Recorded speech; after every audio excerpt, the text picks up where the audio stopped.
Hey everyone, Skull902 back here for another part of Super Mario World. This is part 3, and in part 3 we're going to be going through World 3, that is the Vanilla Dome. A big old cave. Lots of cave levels. It's a particularly huge cave, if you couldn't, like, tell from the world map there, but I do kind of wonder the size of it, though. Because we've got, like, 3 proper levels, or 4 rather, and then like a ghost house, which I didn't explain in the last part, and a castle. So that's a lot of ground to cover. Plus, you know, one of these levels is very clearly open air, so. Like, and then you have to wonder if there's a big old section of this cave that, you know, there's, like, no roof to it.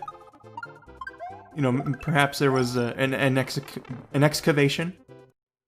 You know, whatever. But it's just something to think about. We need to know a little bit more about the history and geography of Super Mario World, clearly.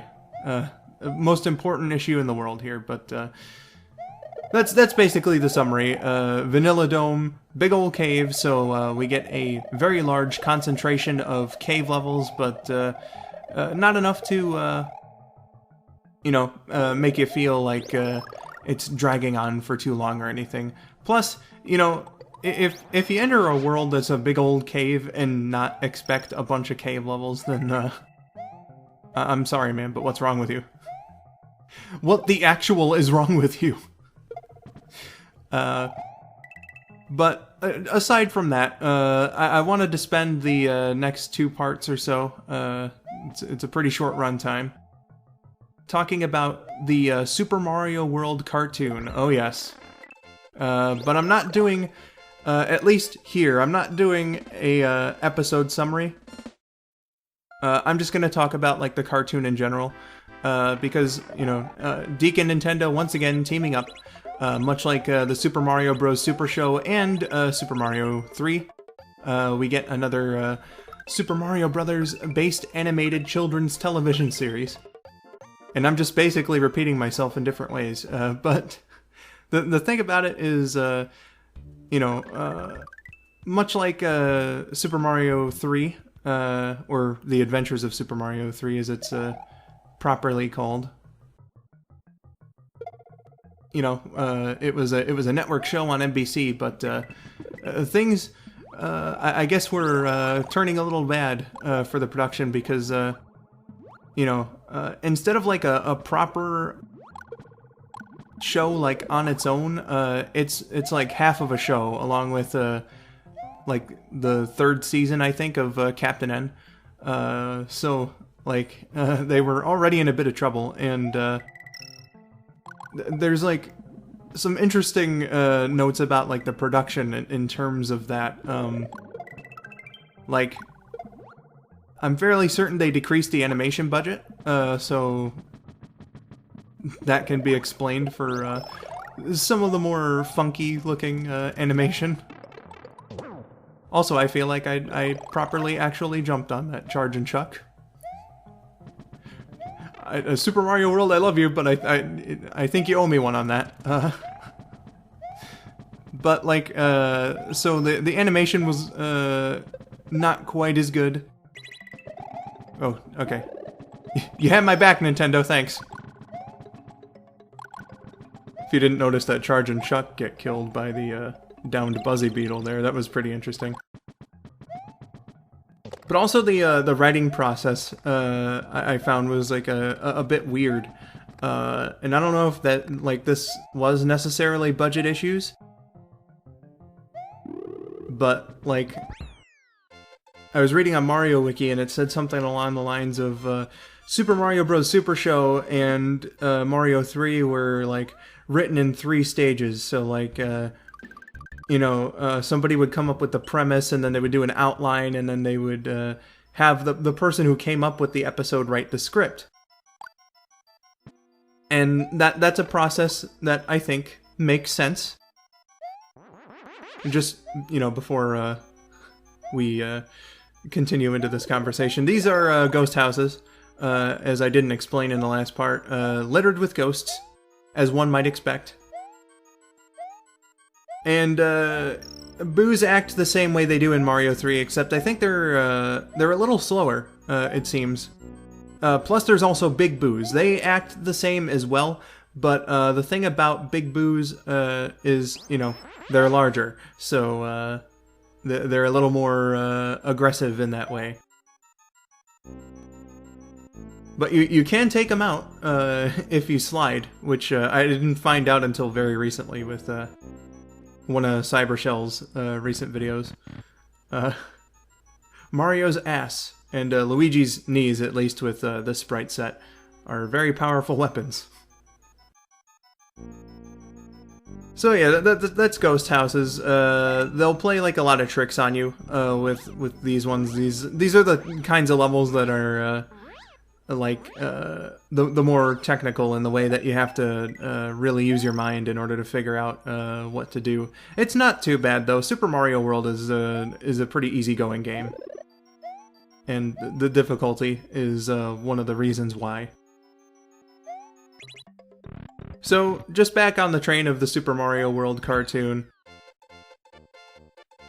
and the writing process for it, we already went down the path of, you know, what did they do for Super Mario Super Show and Mario 3, and that's like a very cohesive sort of process.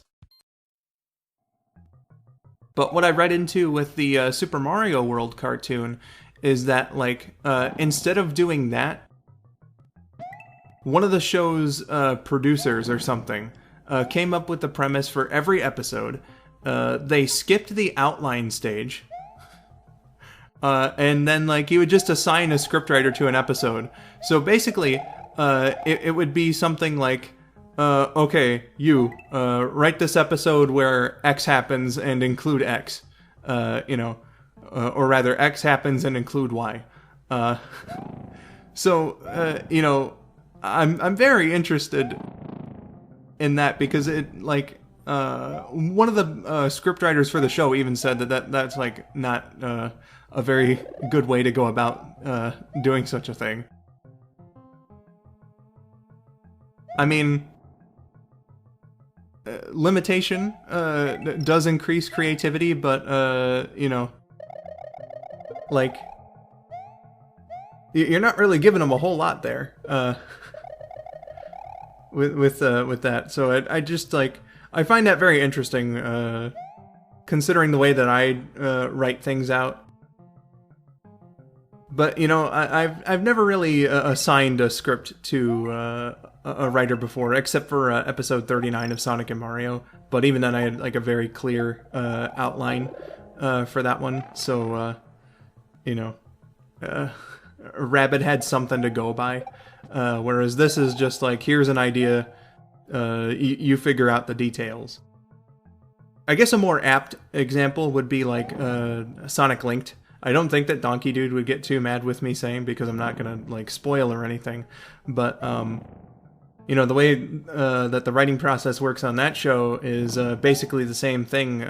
You know, everybody contributed to the outline of the season, and, you know, it was all done by episode. And then there was, like, a bit of a selection process, so there's not really anything for episode 3 yet, but, you know, 2 writers signed up, basically volunteered to do the script part of episode 2, and, like, that's a very coherent system. There's reference material, there's, you know, something to go off of, as opposed to just, you know, here's the plot, make it work. So just very interesting that, like, you know, an internet fan show has a more cohesive process than Super Mario World did, but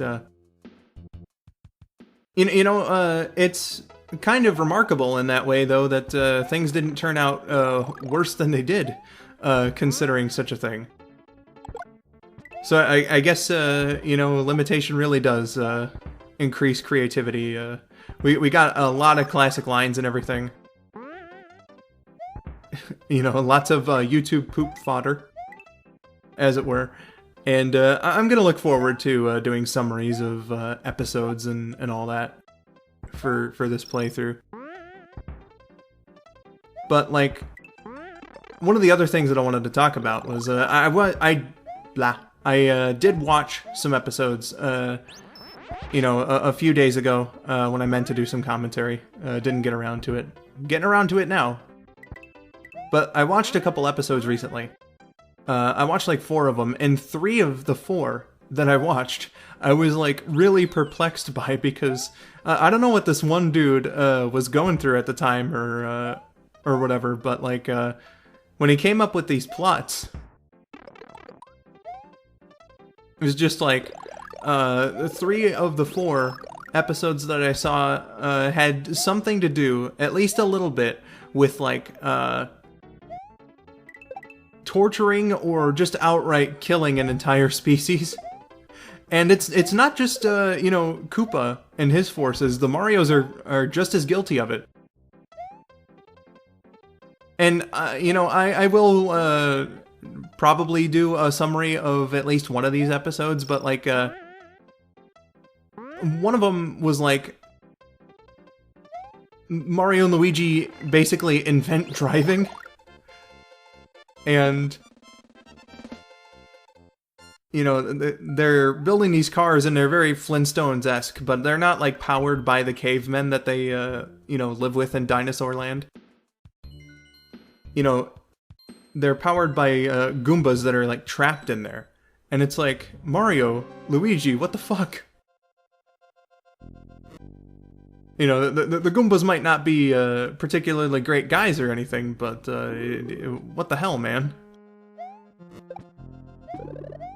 And then in another episode, Bowser like organizes a circus so that he can like lure the cavemen into a trap and like have this monster eat them and whatnot. And then there's another episode where he opens up a fast food restaurant, basically to do the same thing.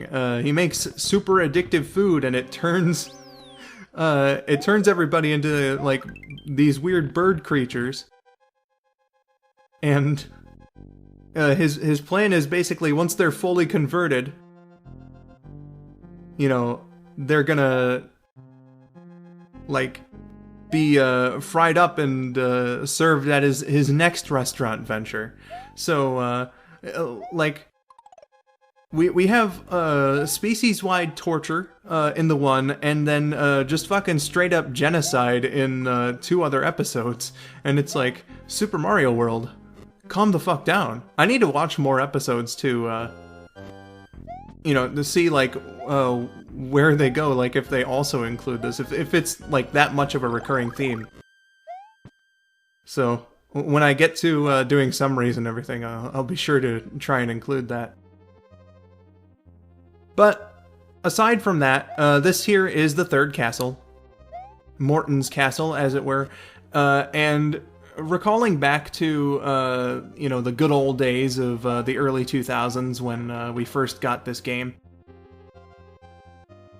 This is the point, I think, where my older brother started having a little bit of difficulty, and I can see why, because in my opinion, this is like this is one of the hardest castles in the game, and it's primarily because of the Magikoopas at the beginning. This is the debut of Magikoopas as an enemy in the series. And, like, holy shit. They are annoying bastards.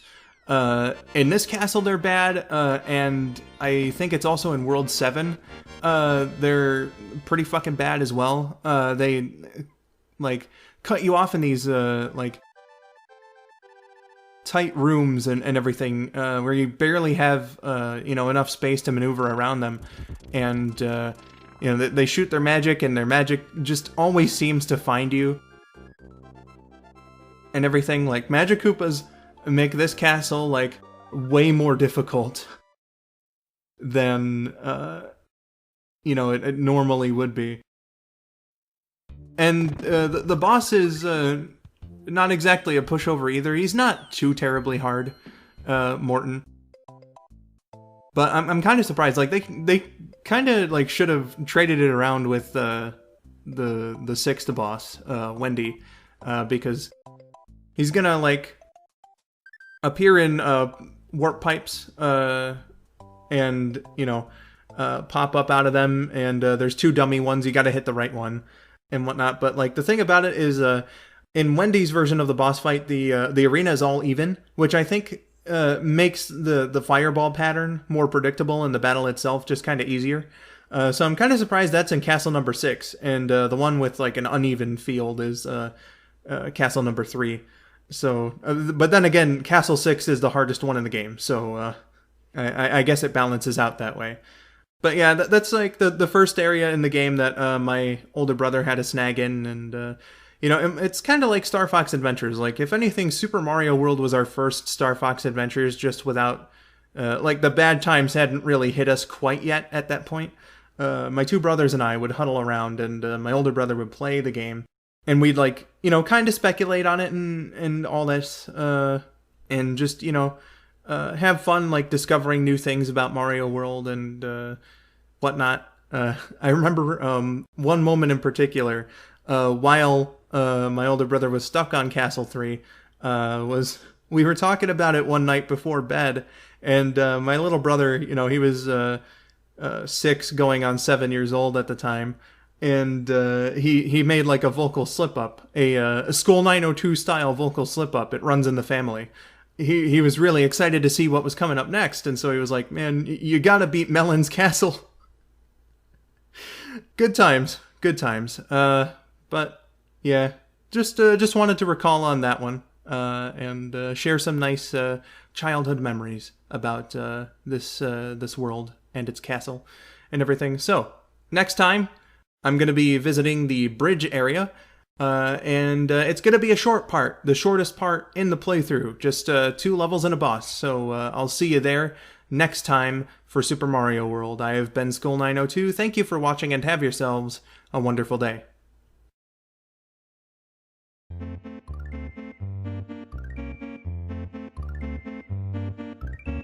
Always treat others the way you want to be treated. Oh, come on, he knew what he signed up for.